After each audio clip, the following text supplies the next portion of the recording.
Dustin Poirier and Justin Gaethje have each dubbed themselves as UFC's most violent man over the years. A strong case can be made for either lightweight, but Poirier and Gaethje look to settle the matter at UF 291 on Saturday with the ceremonial BM title at stake in Salt Lake City, Utah.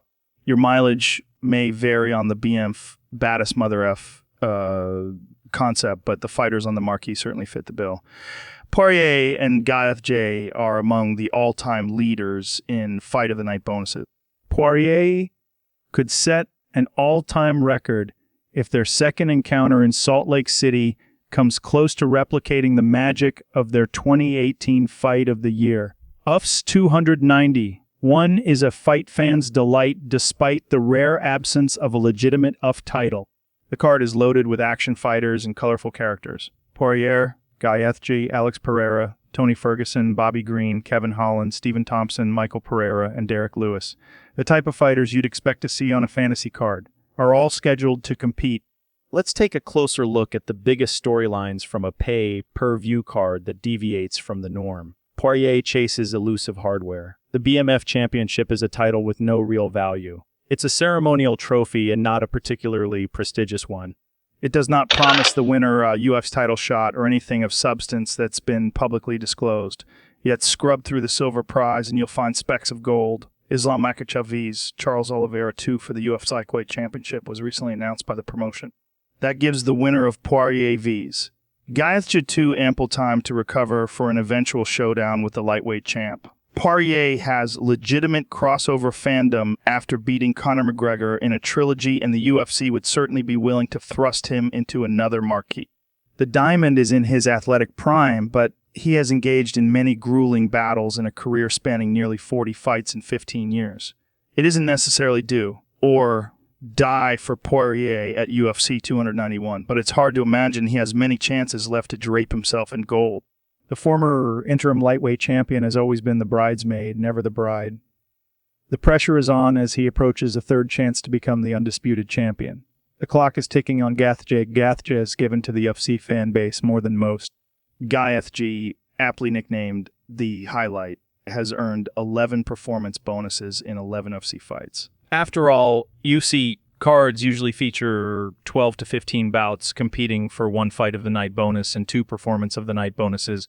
Gaethje was once concerned exclusively with being UFC's most violent fighter, but has shifted his focus to becoming the world champ.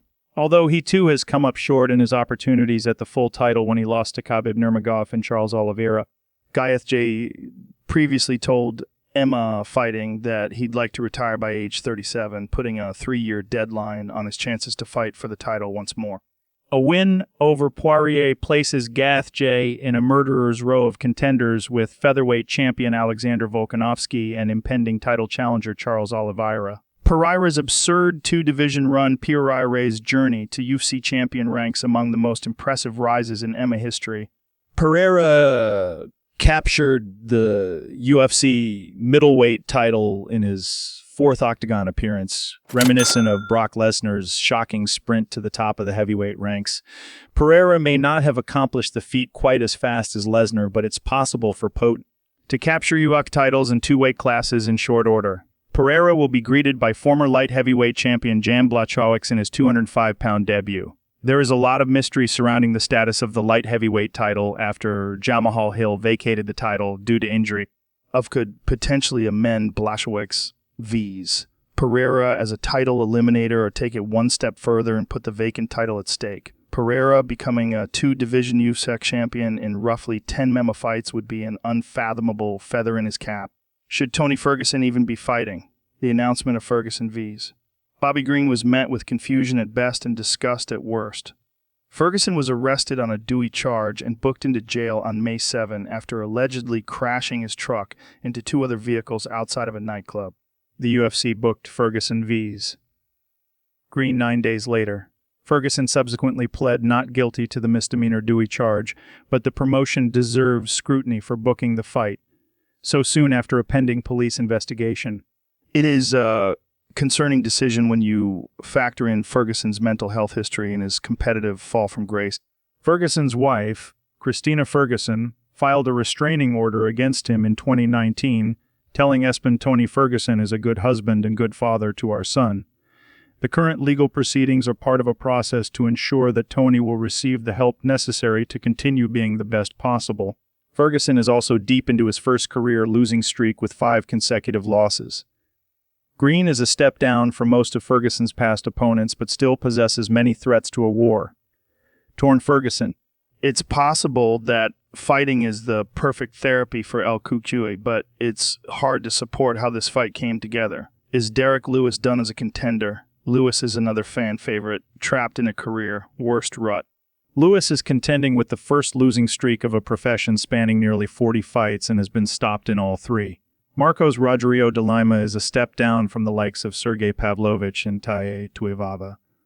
But that's all the more reason why Lewis must win this fight.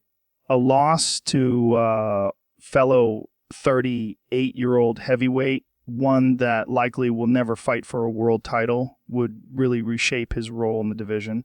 Heavyweight is kinder to its elder statesmen than most divisions.